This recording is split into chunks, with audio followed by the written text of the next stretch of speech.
নিজের কাফেলার টাকা কবিরাজ হল বড় বড় ডাক্তার হলরে নিয়া বাচ্চা মিটিং করেন যে আমার কি রূপ দেখা দিল।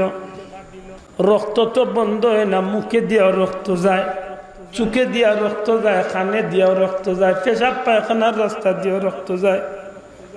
সব ধরনের চিকিৎসা আরম্ভ হয়েছে, কোন চিকিৎসায় বাচ্চার বেমার কমতে চায় না, কমে না কমে না কমে না। এক পর্যায়ে বাচ্চা ফ্ল্যাট হইয়া রক্ত শূন্য অবস্থায় জমিনের মাঝে প্রায় শূন্য অবস্থায় পড়িয়া বাচ্চার মাথার চিন্তা আইল রে, এমন একটা রূপ দেখা দিল যে রূপটা কোনো অবস্থাতে কমল না। ওই সময় কিছু বিচক্ষণ বিজ্ঞ কিছু আলিম হল, তৌরিত ইঞ্জিলের বড় বড় আলিম হল বাচ্চার কিনারা তৈয়া কইলা, বাচ্চা যাপ না, মন কিচ্ছু নেই না জানো, আমরার মন সাক্ষীদের আপনার রূপটা হইল আসমানি, আর এই পর্যন্ত যা ঔষধ চলে সব হইল জমিনের ঔষধ। আসমানি রোগের ঔষধ জমিনের ঔষধ দেখা জইত নাই। বাচ্চা জিকাইলা কিতা বুঝাইতে চাও? ও বাচ্চা, আমরার মনে সাক্ষীদের এই বেমারটা দুনিয়ার কোনো বেমার নাই, এই বেমারটা আল্লাহর পক্ষ থেকে কোনো বিশেষ পরীক্ষা হইতে পারে। আপনি কি কোনো খারাপ চিন্তা মাথার মাঝে আনছুননি? আপনার মনের মাঝে কোনো খারাপ চিন্তা আনছিল এমন মনে পড়েনি? বাচ্চায় কিছু সময় চিন্তা করিয়া উঠিয়া কইলে, সত্যি তো একটু আগে যে গড়খানার প্রশংসা শুনছিলাম, এই গড়খান আমি বাঙ্গিলাইমু বা ধ্বংস করিলাইমু মনে মনে ইরাদা করছি। এই যে মনে মনে এই ঘর বাঙ্গার ইরাদা করছি, তখন তো আমার রূপটা শুরু হয়েছে।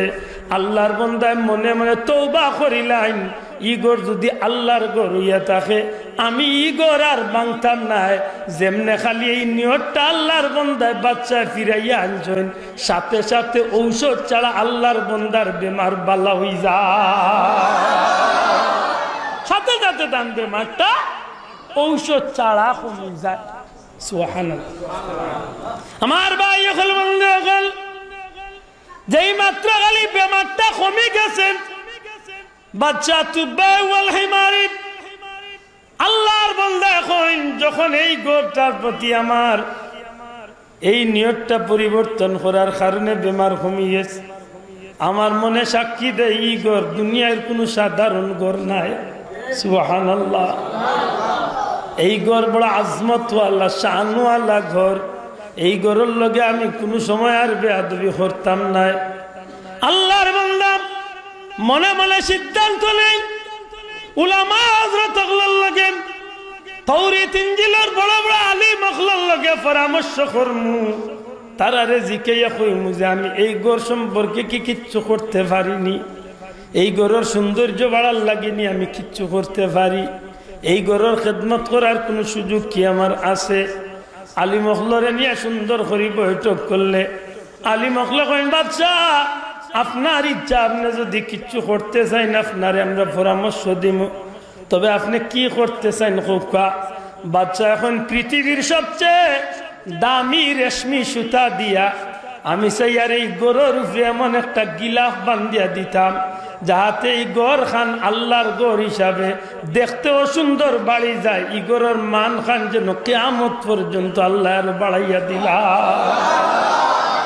আল্লাহর গড়ের তো ইজ্জত আল্লাহ বাড়াইব, এই চাদর খান বা এই গিলাফ খানের কারণে যেন এই গড়ের সৌন্দর্য আরো বাড়ি যায়। সুবহানাল্লাহ। দুনিয়ার ইতিহাস সর্বপ্রথম দুনিয়ার সবচেয়ে দামি রেশমি সুতা দিয়া, আবার কেউ কেউ কইন যে স্বর্ণ খচিত সুতা দিয়া, সব পয়লা আল্লাহর গরুর গিলাফ লাগাইয়া দিছিলাম বাচ্চা তুব্বাউল হামিরি। সুবহানাল্লাহ। যেমনে লাগাইছেন গিলাফ আসলেই আল্লাহর গরুর সৌন্দর্য যেমন হাজার গুণ বাড়ি গেছে। সুবহানাল্লাহ। আমার ভাই হল বন্ধু হল, বাচ্চা তুব্বাউল হামিরি বা তুব্বাউল হিমারি যখন আল্লাহর গরুর গিলাফ পাইয়া দিলেন, তখন এই গরুর সৌন্দর্য বাড়ি গেছে। আলিম উলামা বুঝিলাইতে পারেন যে এই বাচ্চার মনটা এখন আল্লাহর গরুর দিকে ঝুঁকি গেছে। নিশ্চয় মানুষটা আল্লাহর ঘরের প্রতি দুর্বল। তখন তারা তৌরিত ইনজিল বার করিয়া এই ঘরের শান আরো বেশি বেশি করে গাইতে থাকেন। এক পর্যায়ে এই ঘরের বর্ণনা দিতে গিয়া এই ঘর যেন একসময় কাবা তনে কিবলা হইব, খার উচিলা কিবলা হইব, এন খে হইবা, এন বাড়ি কোন জায়গা তৈব, এন জন্ম কোন জায়গা তৈবা, এন কি জাত নবী হইবা, সারা বর্ণনা যখন আলিম উলামা ওগুলা যখন কোয়া শুরু করছেন, বাচ্চা তুব্বে আউয়াল হিমারি এক সময় শুনতে শুনতে আমার নবীজির জীবন কাহিনী নিয়ে মানুষটা আকর্ষণ বাড়ি যায়। আমার নবীজির জন্ম হইব এই নগরীর, এই জন্ম নিবা এই এলাকার মাঝে, এন উসিলাই জমিনটা ধন্য হয়ে যাইব, এন বাবার নামত হইব, মার নামত হইব, এই মৌলবী হইবা, আখেরি জমানার পয়গাম্বর হইবা, মক্কা নগরীতে দীর্ঘ সময় খাটাইবা। 53 বছর বয়সর 40টা বছর সমাজের মানুষে তান্ডে আলামিন হিসাবে চিনব, বড় বিশ্বাস করব, সম্মান করব। জুহরে নবুয়ত নবতী প্রকাশ পাওয়ার বাদে টানা 5 গোষ্ঠীর এলাকার মানুষ দুশ্মন হয়ে যাইব। এক সময় তান্ডে হিজরত করতে বাধ্য করে লাইব, নির্যাতন করতে করতে হিজরত করতে বাধ্য করে লাইব। সারাটা হুনইন শেষ পর্যন্ত দেখেন যে 53 বছর বয়সে হিজরত করিয়া ইয়াসরিব যাইবা। জমিনের নাম ইয়াসরিব তনে মদিনা মুনাওয়ারা হয়ে যাইব। আল্লাহর জমিনের সৃষ্টির শ্রেষ্ঠ এক বাদশা আল্লাহর হাবিবরে আল্লাহ বানাইবা। সারাটা কাহিনী হুনার বাদে বাচ্চা তুব্বা ওয়াল হামিরি এখন আল্লাহর ঘর বাদ দিয়া আমার নবীর মহব্বতে পাগল পারা হই যা। আলিম আল্লাহ রেখো খো ও নবী সম্পর্কে খালি কইতেই থাকো, গাইতেই থাকো। ও নবী সম্পর্কে আমি শুনতাম চাই, আরো জানতাম চাই, আরো বুঝতাম চাই। ই নবীর শান কিতা, ই নবীর মান কিতা, ই নবীর মর্যাদা কিতা, ওটা সারা খালি বেটা হুনাত লাগছে।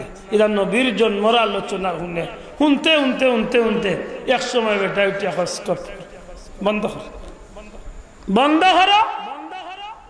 আলিমহল বন্ধ হয়ে যায়। বেটা চলো মক্কা নগরীতে আমার আর কোনো কাম নাই। মক্কা নগরীতে বারো ও বিশাল বাহিনী লিয়া মক্কা নগরীতে বারোইয়া আল্লাহর বান্দা আজকের দুনিয়ার হিসাবে প্রায় 420 কিলোমিটার দূর ইয়াসরিব মদিনা শরীফ। সারা কাফেলা লিয়া বেটা মদিনা। হিনা যাওয়ার বাদে বহুত লম্বা ঘটনা। আল্লাহর বান্দা বিল্ডিং বানায়, ঘর বানায়, বহুত কিচ্ছু করেন। শেষ পর্যন্ত একটা সিটি, কেউ কইছেন স্বর্ণর তক্তা, কেউ কইছেন রুফার তক্তা। যাই হোক এখন সিটি দু জাহানুর নবী আপনার আমার নবী, নবী কামলিওয়ালার দোকান এখন সিটি লেখন। সিটির শিরোনাম আল্লাহর হাবিবরে সালাম দে, পরিচয় দে, ইয়া রাসূলুল্লাহ আমি নালায়েক তুব্বা ওয়াল হিমারি, আমি অমুক বাদশাহ। নবী গো আমি আল্লাহর ঘরের কিনারাতে ইয়া এইভাবে আপনার বর্ণনা শুনিয়া আপনি নবী দুনিয়ায় আইবার আগে অ্যাডভান্স আপনি নবীর জন্মর আলোচনা শুনিয়া আপনি নবীর রূপে আমি কলমা পড়িয়া ইমান আনি। না বাবা এন জুড়ে হোক সুবহানাল্লাহ। তাহলে আমার এই কথা বুঝিয়া থাকলে জবাব দেখা, ই নবীর জন্মর আলোচনা শুনলে মহব্বত বাড়ে না কমে? খালি বাড়ে না রে ভাই। উম্মতে মুহাম্মাদির আমলনামাত তো নফল ইবাদতির সওয়াব হয়। আর বহুত বিধর্মী হল নবীর মহব্বত উদ্বুদ্ধ হইয়া বহুত বিধর্মী হল কলমা পড়িয়া মুসলমান। এই মিলাদুন নবীর মাহফিল ভাইয়া আমরা খুশি না বেজা? আল্লাহ এখন হুয়া খাইরুম মিম্মা ইয়াজমাউ। যদি খুশি বনি যাইতে পারো তাইলে জীবনে যা নেকি কামাই করছি, নমাজ পড়িয়া, রোজা রাখিয়া, হজ করিয়া, যাকাত দিয়া, কুরবানি করিয়া, যতটা করিয়া জীবনে যা নেকি জমাইছি, আল্লাহ চাহে তো আল্লাহর দয়া হয়ে গেলে সারা জীবনের নেকির চেয়ে বেশি নেকি আমরা আল্লাহ আমরা রূপে খুশি হইয়া দান করি। এটা মিলাদুন নবীর মাহফিলটা করছেন করেন জানো। আর কোনো বর্ণনা পারেন না। অন্তত কে রবিউল আউয়ালের মাস আইলে একটা দুইটা রোজা রাখুন যান, নিজের বউ বাচ্চারে কইন যান রোজা রাখার লাগে। বিশেষ করে এই রবিউল আউয়ালের মাস, এই মাসটারে সম্মান করেন জানো, এতিম মিসকিনদের সাহায্য করেন জানো, ফাললে কিছু সদকা করেন জানো, বিশেষ করি 12 রবিউল আউয়াল নিজের ঘরের ভিতরে একটু বালা তৌফিক আন্দাজা একজোড়া বালা খানি রেডি করিয়া নিজের বউ বাচ্চারে লিয়া ফাললে 3 বার কুল হু আল্লাহ, একবার আলহামদুলিল্লাহ, 10 বার দুরূদ শরীফ পড়িয়া একটু দোয়া দুরূদ পড়েন জানো। আর মনের মাঝে ওখানে আনন্দ জানে, আল্লাহ তোমার শুকরিয়া আদায় করিয়া সাইয়্যিদুল মুরসালিন নবী কামলিও আল্লাহ এই তারিখে দুনিয়াইতে ইসলাম ও নবীর উম্মত তুমি আমরা রে বানাইছ। আমার মাথান বুঝরানি, যদি শরীয়তের ভিতরে এই দিবসটারে পালন করিয়া তখন এই তারিখটারে স্মরণীয় বরণীয় করিয়া রাখতে পারো, তাইলে এই দিবসে আপনারে আমারে ফায়দা দিব। আর শরীয়ত বহির্ভূত শরীয়ত চালিয়া যদি দুনিয়াবি আইসিয়তে নাচ গান বাজনা বিভিন্ন গুনার কাম দিয়ে করিয়া থাকুন, আল্লাহর হস্তে আপনার কাছে আমার অনুরোধ, এই ধরনের মিলাদুন নবী পালন তো আমরা বিরত থাকি। ঠিক না? ঠিক না? আল্লাহর বড় দয়া ও কিত্তারগাঁও হোক কাগো তো গাইল আসলাম আপনারা সুনামগঞ্জ সাইড, আগামী খাইল আর কোন জায়গায় আগামী খাইল 7 তো এলা প্রত্যেক দিন যেন মিলাদুন নবীর মাহফিলে যাই মনের মাঝে একটা শান্তি লাগে যে এলাকার মানুষের নিশ্চয় শরীয়তের ভিতরে তাকিয়া ঈদ দিনগুলারে পালন করে। মাতই না যাব না, আপনারা গাউতি মাহফিল করতে গিয়া কোনো জাতর গুনার কাম করিয়া শুরু করছে, ওনা হওয়ার বাদে তো আমার ভাইয়ে তিলাওয়াত করছে। মাতই না, তিলাওয়াত হইছে, কসিদা হইছে, নবীজির শান গজল হইছে না কিদা বাবু। আমরা মাহফিল করতে গিয়া হয়তো বা আমার জানা নাই সিন্নি চালাও তো আছে, মাতকা সিন্নি আছে, দোয়া আছে, মাতকা দোয়া আছে, জিকির আজকার আছে, দুরূদ শরীফ আছে। ও নেকির মাহফিল দিয়া খুশি করতে, নেকির মাহফিল দিয়া কিছু কিছু বন্ধু হলে তর্ক টানিলেই বা নবী যে তারিখে যে মাসে দুনিয়াইতে ইসলাম ও মাসে ও তারিখে তো নবী দুনিয়াইতে গেছেন, তে নবীর জন্মদিন পালন করিয়া খুশি করতা, তে নবীর উফাতর দিন পালন করিয়া তো বেজারও হওয়া উচিত। মাত বুঝছেন? এখানে রাগ করার কোনো বিষয় নাই। আমার বন্ধুরে সুন্দর করে জবাব দেন জানবিল ভাই, নবীর উফাতর তারিখে অবশ্যই আমরা বেজার হইতাম, তবে নবী ফরমাইছেন সমস্ত নবী রাসূল হল কবর শরীফ জিন্দা। মাত বুঝছেন? আপনার আমার নবী নাই, কেবল সমস্ত আম্বিয়া কেরাম হল কবর শরীফ কিতা জিন্দা। জুড়ে হোক কবর শরীফ জিন্দা। সুতরাং যদি নবী কবর শরীফে জিন্দা হইয়া থাকেন, তাইলে ই নবীর উফাতর তারিখ পালন করতে মাত্তা না মাতকা।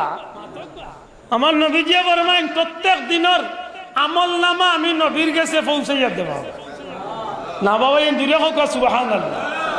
আমরা যে দুরূদ শরীফ পড়ি, তা দুরূদ শরীফ নবীর কাছে যায়, সুবহানাল্লাহ কই না? আমরা যেটা নেক আমল করি তা নবীর কাছে, আমরা গুনার আমল করলে আওতাও যায়। নবী ফরমাইন আমার উম্মতের নেকির আমল দেখিয়া আমি শুকরিয়া আদায় করি, আর গুনাহগারের গুনার আমল দেখিয়া উম্মতের পক্ষে আল্লাহর কৌটা আমি ইস্তেগফার করি, মাফির ভিক্ষা চাই। আমি নবী যার পক্ষে মাফ চাইলাই, আল্লাহ আমার খাতিরে আমার উম্মতরে মাফ করিয়া দেয়। তাইলে নবীর উফাতের তারিখ পালন করতাম নি মাতকা। এটা একটু হিসাব করি মাতুন জানো। আমার কোনো বন্ধু যদি কয় পারলে বুঝাইন জান বলে ভাই তোমার দৃষ্টিতে নবীর রোজা শরীফ জিন্দা না মুর্দা, যদি কয় বলে নবী তো মরি গেছেন বলে তোর লগে আমার কোনো মাতু চলে না, কারণ তুই মরা নবীর উম্মত আর আমার আল্লাহ জিন্দা নবীর উম্মত বানাইছে। আর বাড়ি কথা ফেস ধরে না জানো বলে নবী কি ইন্তেকাল করছেন না? অবশ্যই করছেন, নবী ইন্তেকাল করছেন, কিন্তু নবী ইন্তেকাল করার বাদে রোজা শরীফ পুনরাবার আল্লাহ নবী হলরে আল্লাহ জিন্দা করেছে। মাথান বুঝাইলি? ওলা তাকুলু লিমান ইউকতালু ফি সাবিলিল্লাহি আমওয়াত। শহীদ হলর সানই আয়াত নাইনি, শহীদ হল যারা মরছেন নানি মাত্তা না, মরছেন নানি, মরছেন তো। শহীদ হল যারা এরা তরওয়াল লাগাতে জব ইয়া টুকরা টুকরা ইয়া মরি গেলা, শহীদ হয়ে গেলা, কিন্তু আল্লাহ কইন মরা কইও না কেনে এরারে আল্লাহ আরবার জিন্দা করে দিয়েছে। দূরে কইতা নাই সুবহানাল্লাহ। এটা খুব সতর্ক, খুব সতর্ক। নবী রাসূল হলরে নিয়া কথা কইতে খুব সতর্ক। আল্লাহ আমারেও কোয়ার সময় সতর্ক থাকার তৌফিক দিতা, আমার ভাই বন্ধু হলরে বুঝার তৌফিক দিতা হোক, আমিন। আমি আমার কথারে অনেক একান্ত করলাম সাহাব হল আশা করি আমি আয়াতে কারিমার উপরে যে কিছু কথা কইলাম আপনারা কাছে পরিষ্কার হয়েছে নি? দয়া করে জবাব দেখা, পরিষ্কার হয়েছে নি? ঈদে মিলাদুন্নবী পালন করতে গিয়া শরীয়তের ভিতরে খাম দিয়ে আমরা করবো না শরীয়তের বাহিরের খাম দিয়ে আমরা করবো? মাতকা কুরআন হাদিসের ভিতরে আমরা করবো না কুরআন হাদিস ছাড়া আমরা করবো? যে খামে নেকি হয় ওটা খাম দিয়া এই দিবসটারে স্মরণীয় বরণীয় করিয়া রাখমু না যে খামে গুনাহ হয় ও খাম দিয়া পালন করবো? কোনটা নেকির কাজ না কিনা? আল্লাহ আমরা বুঝার তৌফিক দিতা, নেক আমলের তৌফিক দিতা হোক আমিন। আগামীকাল সিলেট সুবহানীঘাট হযরত শাহজালাল দারুস সুন্নাহ ইয়াকুবিয়া কামিল মাদ্রাসা প্রাঙ্গণ আপনারা আশা করিয়া জোহরের আগে গিয়া 11টা-12টার ভিতরে গিয়া শরীক হইবা ইনশাআল্লাহ। জোহরের নামাজ পড়িয়েও আমরা মুবারক র্যালি লক্ষ লক্ষ আশিকানে মুস্তফা হলর এই র্যালিতে আমরা শরীক হইতাম। আসরের নামাজ পড়িয়া সুবহানীঘাট হাজী নওয়াব আলী জান মসজিদ প্রাঙ্গণে আমরা মাহফিলে মিলাদুন্নবী সাল্লাল্লাহু আলাইহি ওয়াসাল্লাম অনুষ্ঠিত হইব। বড় সাব তশরিফ আনবা আল্লাহর অলিরে আমরা বহুত সুযোগে পাই না, এক সুযোগে পাইছি আল্লাহর অলির দোয়াতে আমরা শরীক হইতাম ইনশাআল্লাহ। আল্লাহ তুমি আমরা কবুল করো। ওয়া আখিরু দাওয়ানা আনিল হামদুলিল্লাহি রাব্বিল আলামিন। সাল্লাল্লাহু আলা سيدنا ومولانا محمد وعلى آله وصحبه وسلم. إمام صاحب